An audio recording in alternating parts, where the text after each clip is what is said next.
Alors, Paul, est-ce que tu connais ta table de 7 par cœur? Non. Ok. Mais tu vas l'apprendre autrement, d'accord? Au moyen d'une astuce. Et je fais un petit clin d'œil à Emmeline. Emmeline, c'est une petite fille qui est devenue une jeune femme de 24 ans. Je l'ai accompagnée quand elle était en 5e.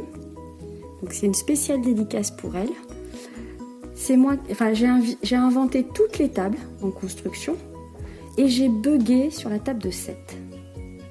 C'est cette petite fille qui, une fois qu'elle a découvert toutes les tables, m'appelle et me dit « Jackie, j'ai trouvé l'astuce pour la table de 7. » Paul, est-ce que tu penses qu'il existe une seule recette de gâteau au chocolat?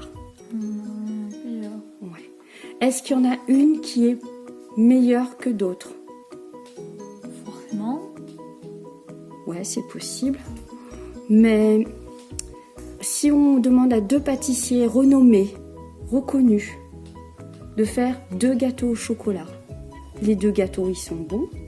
Certains préféreront l'un plutôt que l'autre. Est-ce que ça remet en question la valeur de celui qui a fait ce gâteau au chocolat et qui n'obtient pas l'adhésion de tout le monde? L'essentiel, c'est que ce gâteau au chocolat il soit bon. Ouais. Donc, en fait, je fais par analogie beaucoup d'images. J'utilise en fait l'utilisation des stratégies de compensation qui malheureusement ne sont pas valorisées, ne sont pas reconnues dans un système scolaire qui réclame en fait un apprentissage classique alors que nous avons des besoins éducatifs particuliers. Nous sommes tous différents, nous raisonnons tous différemment et la richesse, et heureusement que cette petite est arrivée en me trouvant une solution parce que sinon j'aurais été en situation de handicap. La preuve en est, cette richesse d'intelligence, elle est inouïe, elle est insoupçonnée. Et si on n'invite pas les enfants à explorer tout le champ des possibles pour actualiser toutes les potentialités, on se retrouve à devoir apprendre par cœur la table de 7. Essaye de l'apprendre. 7 x 1, 7. 7 x 2, 14. 7 x 3, 21. Maman est là. Paul, tu es en CM2. J'imagine que maman a dû entraîner Paul. Oui? Vous pouvez répondre?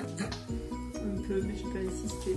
Donc pour construire la table de 7, je te montre un petit clin d'œil aussi pour tous les parents. Pour faire la table de 7, on a besoin de 3 chiffres, c'est tout en mémoire. 7, 4 et 1.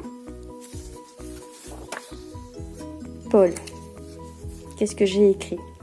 T'écris 7, 4 et 1. Ok, ça c'est l'amorce, à apprendre par cœur et à retenir. Ça marche? Ensuite, je vais avoir besoin de tes doigts, ma puce. Tu vas pointer sur 7. Ok, pointe sur 7. Après 7, on trouve le nombre 7, 8. Ça marche? Tu descends. Après 4, qu'est-ce qu'on retrouve? 5. Après 1. 2. Après 8. 9. 9, oui, 9. Après 5. 6. Après 2. 3. Après 9. 10. Et on s'arrête, on n'écrit que 0. Ça marche? Donc là, on a écrit la ligne des unités. On va passer par la colonne des dizaines. On commence toujours par 0. Est-ce qu'on peut encore écrire 0? Non, on ne peut pas écrire 0 parce que sinon ça fait 4. Donc après 0, on a 1. Hop là. 2. 2. 3. 3. Non, 4. 4. 4. 5. 5. Je sais pas si 6. il y a 7. 7. Bravo, merci Me. Donc on va s'entraîner. Et Paul va refaire la table plusieurs fois jusqu'à sa parfaite intégration. D'accord?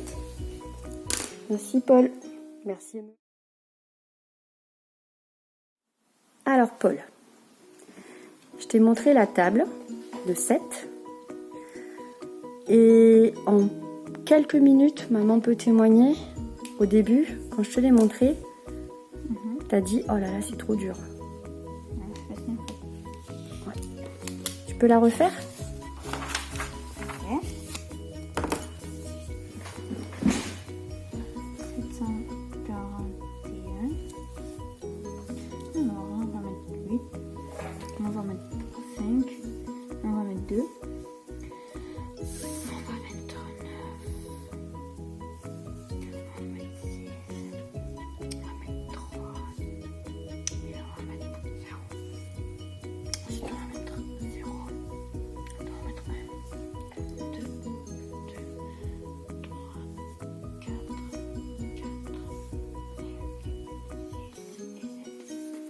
T'as presque fini. C'est ton trait. Je te félicite. Maman, elle peut témoigner en combien de temps? S'il avait à l'apprendre par cœur, sur une modalité classique. Ouf, ouais. 2-3 jours. Ou même beaucoup plus. Même beaucoup plus, ouais. Avec en plus des risques d'oubli. L'idée étant, c'est un message en fait que j'adresse à tous les professionnels de l'apprentissage.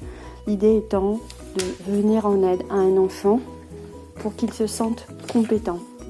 Et lorsqu'un enfant se sent compétent, il alimente son facteur motivationnel, il s'inscrit dans les apprentissages et essaye aussi de montrer qu'il est tout aussi valide, entre guillemets, que toutes les autres modalités d'apprentissage. Et grâce à ça, tu vas pouvoir faire, par exemple, de la division. Ok. Donc il te faut rajouter la tête à Toto. Oui. Alors, pendant que tu colories, je vais interroger maman. Qu'est-ce que vous pensez de ces stratégies de compensation? C'est très bien. Moi aussi. En quoi c'est utile? On peut retrouver rapidement les tables et puis c'est visuel surtout.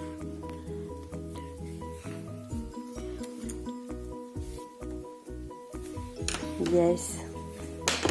Allez, c'est fini, va. 2 € à partager en 7. D'accord. On s'arrête là. Tu m'autorises, Paul, à montrer ce film en formation sur ma page Facebook 10/10? Super. Merci, Pépère.